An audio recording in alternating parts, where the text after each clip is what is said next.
We have told you that one of the things we are going to do here on Live in the D is showcase the stories of people really reinventing Detroit. And making a big difference in the process. So once a month, there are dozens of people that gather in the city to share something quite special. This is really cool. It all surrounds a bowl of soup and a movement to invest in ideas that will make our region stronger.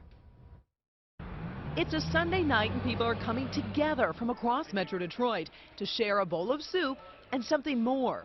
Their ideas on how to improve Detroit. You just pay a separate charge either online. Our organization does community gardening. Offer home delivery for groceries. Renovating our new MACC Lit space. It's a playwrights incubator to develop new works from established and emerging playwrights. The process is simple. People dish out $5 at the door for some soup, salad, and bread.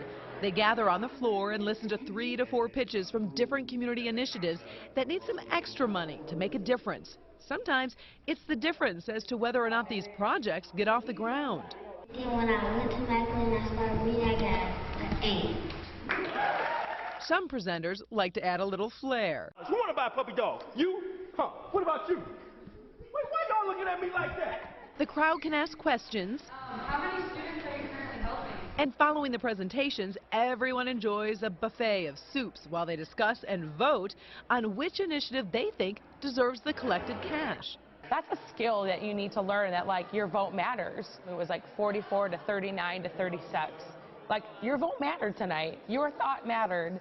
And I think you can practice that here. Amy Caherl is one of the founding members of Detroit Soup and was there when the first bowl of soup was poured. This is a soup story. So there was an empty loft space above the bakery, and they cleaned it out and got some minimal funding and did the first dinner on a snowy Super Bowl Sunday above the Mexican Town Bakery. And since then, we've raised close to $40,000 towards creative initiatives. We're a nonprofit organization.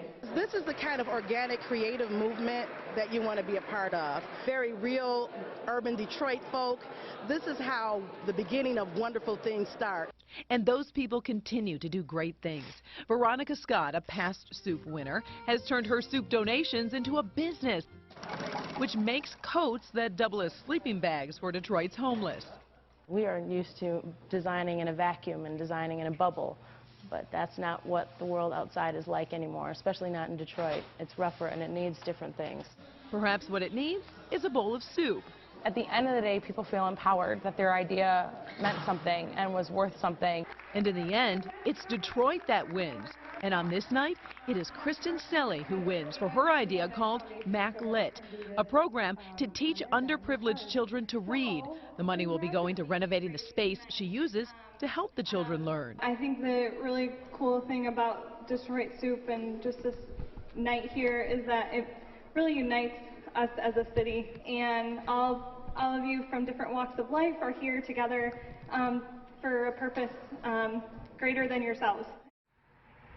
So Kristen won $850 for Okay. MACC Lit, and so she's going to use that money to do partitions. So when she's helping these kids learn how to read, they can have the quiet Right. space. Also lighting, helping the lighting outside of the building, you know, that was an issue too. So she's basically to put some of the structures there so the kids can get there safe, help them learn. All right, It's so such a cool someone program. out there is going, boy, I want to get involved in that, and I'd like to put some money in the pot as well. How would they do that? Well, I mean, obviously, these are all springing up throughout the community. Okay. So just go to look up Detroit Soup. You know what I'm saying? And then a lot of people, because these are getting so big, they're like, well, wait, let's start another one. You know what I'm saying? So these can all kind of branch off in your neighborhood. And by the way, we want to hear some cool programs for you, by the way. So hashtag Live in the D. Send us any programs you think you might want to be covered.